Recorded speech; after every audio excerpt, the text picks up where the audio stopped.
Today we'll be looking at the Sand of Eternity event and Shadow Invasion event. Now you guys already saw my video that I already uploaded recently. You guys have been pretty awesome. Check that out if you want to have more information with Sands of Eternity, COT and Shadow Invasion, pro tips, tricks and strategy. So that will give you a lot of guidance, which I give you some input, which is extremely useful. So check that out first before watching this episode. If you are, no big deal, we're gonna go straight into it. And I'm gonna walk you through the actual one because now it's today, it's happening. So let's talk about this. So Sand of Eternity is brand new. Like that, I said this before, but that is brand new. It's happening, and we're all seeing this. And what makes this good is that this event is all about experience, and that is without a doubt. Now I'm going to show you what I do to set my troops up to fight this guy, and how beneficial it was. Now there was a reply on my messages this morning. Sands of Eternity. What is this all about? Basically, you're taking down this epic beast, which provides extreme amount of experience points. One of the most handiest tournaments to go to, especially when you're in the high tier. And even if you're in the low tier, this tournament is worth it because on its personal goals, you are achieving some pretty nifty chests for your clan. And each time you hit those goals, those rewards are vital for growth if you happen to get those. If we go straight to the tournament itself, first of all, I absolutely love the art. So that's no joke. Pretty much it's always good to pay attention to the level, their mights, their strength, what they're effective against. So this way you can kind of build your troops around it where you need be. This really helps out when you are aligning your guys to be able to fight properly, right? So your strength against mountain units plus 45%, which is the Sand Aztec himself. Followed by his minions, you got the Desert Stingers, which is strength against range units plus 60%. Then you've got their Soulless Sentinels. I think this art looks absolutely epic. Strength against melee units plus 80%, followed by the Temple Archers, which is strength against flying units plus 50%. It has pretty much a Hawkeye feel to it, with no offense, but that's kind of what I'm feeling from this, with a bit of a Catwoman vibe. Anyway, so what does that do? Once you align and understand how it works, we know that you can attack this particular epic with everyone. So you can actually go in with your hero and your troops. Now, I've already built these and aligned these by myself already to get you guys a heads up, but always go in with your best, especially if you're trying to achieve your best. Unequip yourself. You don't want any armor or equipment, whatever, unless they're epic gear from Ragnarok. That's when you equip your stuff. I don't really care for it, so I'm just gonna go in naked. That's just how I want to approach it, and I'm using my boy Thetis because I think he's absolutely awesome. Carrying a larger leadership, plus 25% leadership, carrying more troops really does the damage necessary to gain the points that I need for experience for my troops. So yes, I'm up and getting ready.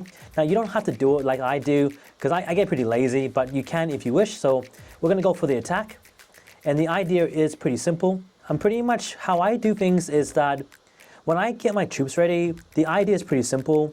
If you're not using the battle troop calculator, which I do have on my main site, you can take a look at that. But if you're not doing that, my method is pretty lazy. I basically cut it off mostly in half or where I have whole numbers. Because remember guys, you lose a percentage of troops when you go for the attack. So the idea is to make sure you're on whole numbers so you lose lesser and you can go in for more. So that's the idea. Once I get into my tier 9, tier 8 monsters, I kind of have them even more so. I got to reboot some troops. So let's do that first before we do anything. It's always good to stay on top of things. If you can avoid using gold as much as possible, you're doing yourself a favor. So let's just quickly take a look. So reason why my troops are in the low count at the moment, guys, it's because the ancient summoning event the day before. You have to remember to try to keep up with your troops and not to let it go too low, because there is what I call a cutoff amount that you should always have in carrying your troops over. You don't want to be under. So keep an eye on everything. Look at all your troops, see what you have, and make sure you replenish properly. If not, all you're doing is causing yourself trouble, and you don't need to do that. So as we arm our guys up, so this way we can go on our maximum amount. So this is very, very important, especially our jungle destroyers, which of course is a T-Rex, as epic riders. And I know it's a low tier, but it's always been one of my favorites. Definitely something to go for if you enjoy it.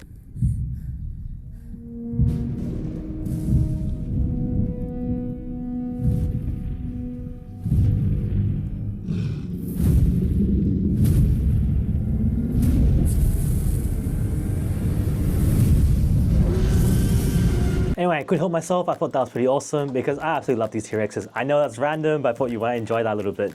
And there's a lot of editing to do for this video, but who cares? When that's done, make sure your rest of your troops are aligned to the numbers that you're after, because you don't want to come in there unprepared.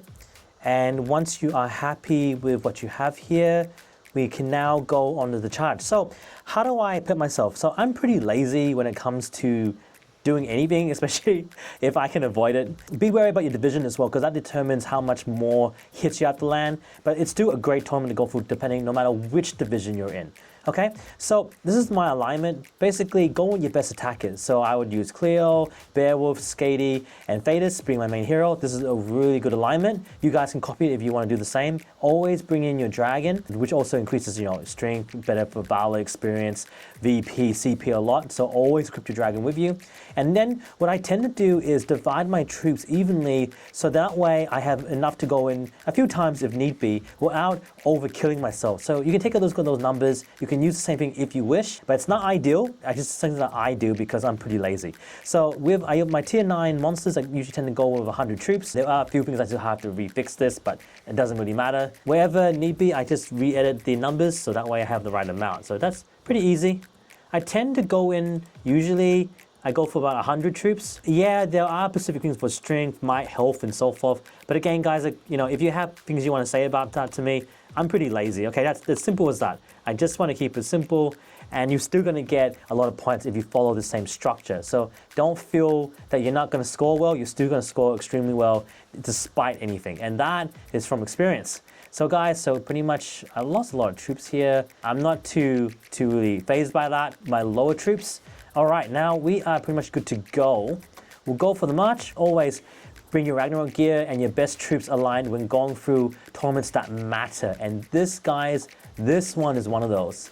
Ooh, so I've just advanced a level, which is great. Got another pump up, 329 for this account. So looking at our journey here, we did pretty well. Overall, we've got about 2.3 trillion experience points, which is great. Followed by abstract marks, armor fragments, and dragon treats, which is I already maxed out my dragon, so that's unnecessary. So that actually was pretty cool. So that alone, guys, if you do want to follow that amount, you can use my same troop order. And that gave us about 2.3 trillion experience. Now, I want to go after it a bit more afterwards, but it's not a big deal. What more, I need to explain to you why it's important. So we've just gained one of these chests. So if we claim that and we go to our clan chest for a moment, that gave me a city teleporter. So you can see that the higher tier levels you are, and this is already a given, the higher tier levels you are, when you claim your chest, the rewards are absolutely magnificent. And here's something that you guys need to understand. When going to this particular tournament here, your clan chest that you collect with this tournament is vital. In fact, these ones will give you better chests that you get than regular chests when you go on the map. So gaining your personal goals for clearing your chest, if you can do it and if you have the capacity to do so, do it, because that is good growth, really good growth for your clan. We just clear up the Triumph one, always clear what you have. Remember guys, like I said in my previous video, during the same time, Shadow Invasion is going on. And this is a great opportunity to still gain CP for competing within Clash of the Thrones. Now, you just quickly double check if Clash of the Thrones is in its voting stage. If it is, it's no big deal. It's just good to know. So it is in its voting stage right now, and you basically have the chance to vote if you happen to score in the top 100, which is second day. So forgive me for that. But that doesn't mean that it's horrible. You can still gain a lot of CP just from competing in the Shadow Invasion event. And it's a good way to upgrade all your troops. So you'll be able to build and go against the Shadow Invasion structure, and it will allow you to march in with your hero and all your captains. Now, I'm not going to go through that for the moment, but more to explain. With tournaments like Shadow Invasion, Sands of Eternity, Arcane Swarm, and tournaments that you can find in Olympus and Ragnarok, able to march in with your entire crew, this is actually a good time for you to help upgrade all your captains. Because in the end of the day, guys, a rule of thumb, you have to remember that when building your troops, at the end of the day, you will build every single captain there is. There is no out, there is no buts. When you are playing Total Battle, you will eventually build every single captain because it will up your might level even faster by doing so, because it clears certain goals and targets for your personal achievements. So this is something you need to take note when going against especially tournaments where it's involved attacking epics with everybody. That is an opportunity for every single captain to grow. Now, in saying so, CP is always and always will be great using a Ganyu, because Ganyu is a one-on-one basis, and you can march in with your troops as well to gain 0 losses. And that is also due to his ability, as you read here. If you and an opposing player both have equal initiative in a battle, you land the first blow if you do not have allies taking part in the fight. So this gives you the chance to battle without the loss of troops, so it's extremely handy. So that one-on-one basis is very, very important. But as for you trying to gain points within the tournament, that's another story, because you're trying to gain rank within the Shadow City event. You're trying to gain rank within the Sands of Eternity. You're trying to gain rank within the epic tournaments you go after. And if that is the case, then marching with everyone is the way to go. And that means everyone, using captains and whole, because that is the best way to approach it, with the maximum of point systems to give you a high level to upgrade your might level even faster in achieving your personal goals. And a really cool part by doing so, it will allow you to get you more gold and more rewards and more achievements by knocking out all your personal achievements on the sideline.